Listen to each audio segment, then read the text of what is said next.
تعمیر انسانیت نشریات چینل کے ناظرین، السلام علیکم ورحمۃ اللہ تعالی وبرکاتہ۔ آج کی تعلیم دعاؤں کا اہتمام۔ رمضان المبارک میں دعاؤں کا خصوصی اہتمام کریں۔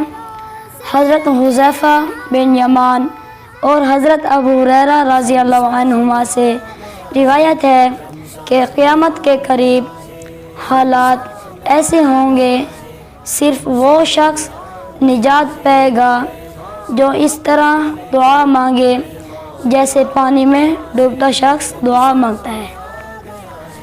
عن حذیفہ رضی اللہ تعالی عنہ قال لَيَأْتِيَنَّ عَلَى النَّاسِ زَمَانٌ لَا يُنْجِي فِيهِ إِلَّا مَنْ دَعَا بِدُعَاءٍ كَدُعَاءِ الْغَرْقِ۔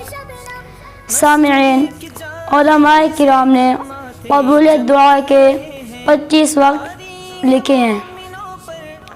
نمبر 1 لیلۃ القدر، نمبر 2 یوم عرفہ، نمبر 3 رمضان المبارک کا مہینہ، نمبر 4 جمعہ کا دن، نمبر 5 امام خطبہ کے لیے آئے تو سلام تک، نمبر 6 جمعہ کے دن عصر کے بعد، نمبر 7 اذان کے بعد، نمبر 8 اذان و اقامت کے درمیان، نمبر 9 فرض نماز کے بعد، نمبر 10 سجدے کی حالت میں، نمبر 11 رکوع میں، نمبر 12 قوما میں یعنی رکوع سے کھڑے ہو کر، نمبر 13 صلاۃ الحاجت کے بعد، نمبر 14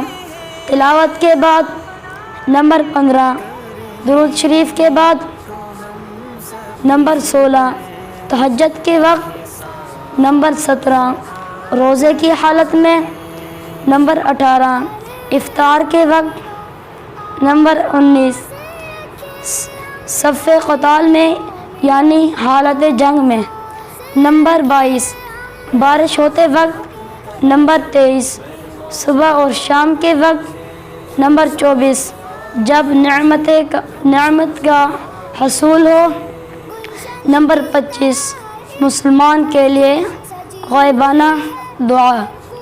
اللہ تعالیٰ جب آپ سے مستعدی خدمات لے رہے ہوں تو مذکورہ بالا اوقات میں دعاؤں کا خوب اہتمام کیجیے۔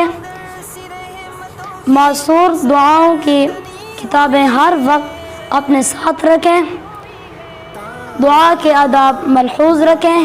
والسلام ورحمۃ اللہ تعالی وبرکاتہ۔